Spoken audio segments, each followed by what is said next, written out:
Get ready for the dictation. Start. Mr. Vice Chairman, Sir, at the outset, I must express my thanks to the honorable members on both sides of the House who have participated in the discussion on the 10th five-year plan document. Honorable members will very kindly appreciate that within the short time at my disposal, it will not be possible for me to clarify all the points which they have raised during the course of the discussion. I am going to confine my remarks to certain important aspects of the discussion, though I have taken note of almost all the points which honorable members made during the course of the discussion.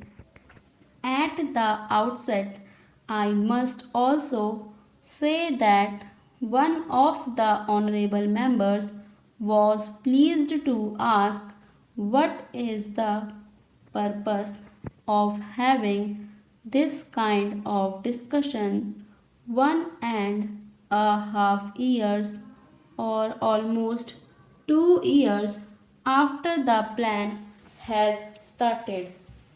I do not know whether honorable members do recollect that my predecessor, Mr. Tiwari, had circulated a note to all the members of this House, particularly about the 10th plan framework, and he expected that the honorable members will be able to send their remarks to the minister and also to the planning commission so that before the draft document of the 10th plan is prepared and finalized, their views could be taken into account.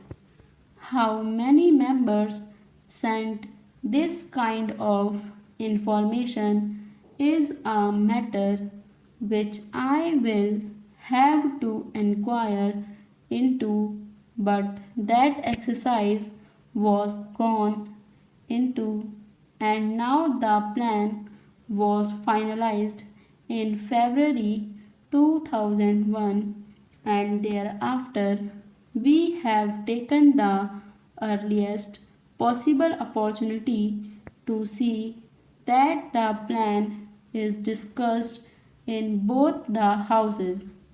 Sir, I am aware of the fact that the international situation and also the internal situation in which this 10th five-year plan has been finalized will definitely have some kind of an impact on the plan document as it was prepared and how we will be succeeding in trying to avoid the adverse effects it might have on the achievement of the physical targets that we have set for ourselves at the end of the 10th five-year plan. Sir, there are 3 points which we mentioned by all the honorable members. The first was that the plan was prepared with 1999 to 2000 as the base year, and thereafter there has been a price rise of a considerable order. Sir, the first thing which I would like to clarify is about the inflationary trend which has set in.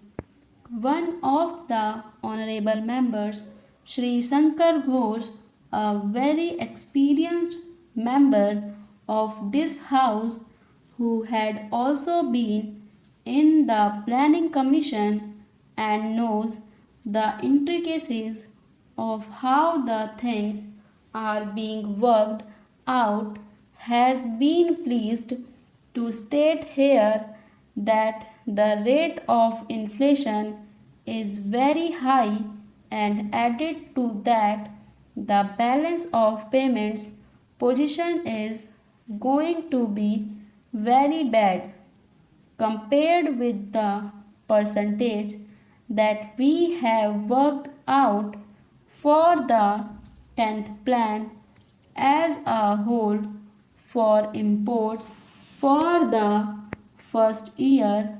The import bill has risen very high.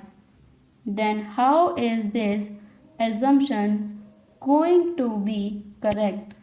That is the point, and a very valid point which he raised during the course of the discussion. Sir, he also mentioned about the Honorable Finance Minister making his speech at Kanpur, wherein he seems to have made a reference that a little inflationary trend is a kind of a stimulant to the economy. Sir, the inflationary trends we cannot view in isolation. Honorable Sri Shankar Ghosh will definitely agree with us that there are two factors which will have to be taken into account. The first factor is the international situation which is now obtaining. Secondly, whether we like it or not, we have to import the oil products. If they are to be imported, can we take a serious view of the situation? That is a thing which I am sure most of the honorable members there will be able to appreciate. The second aspect is, why is it that we have such a high import bill in 2000 to 2001 when the plan itself commenced and when we were talking in terms of 9% immediately in the very first year it jumped. I am sure that most of the honorable members are aware of the fact that it is on account of the kind of legacy that this government got. I would not like to dilate on that issue, but the fact of the matter is that the agricultural production had gone down. Even in the industrial sector, there was a decline of 1.4%. The core production had considerably gone down in terms of production, and the electricity generation was at the lowest. If we had to make a beginning, which in fact is within the control of the government of India, with these infrastructural facilities which will have to be provided both in the agricultural sector and the industrial sector, concerted efforts will have to be made.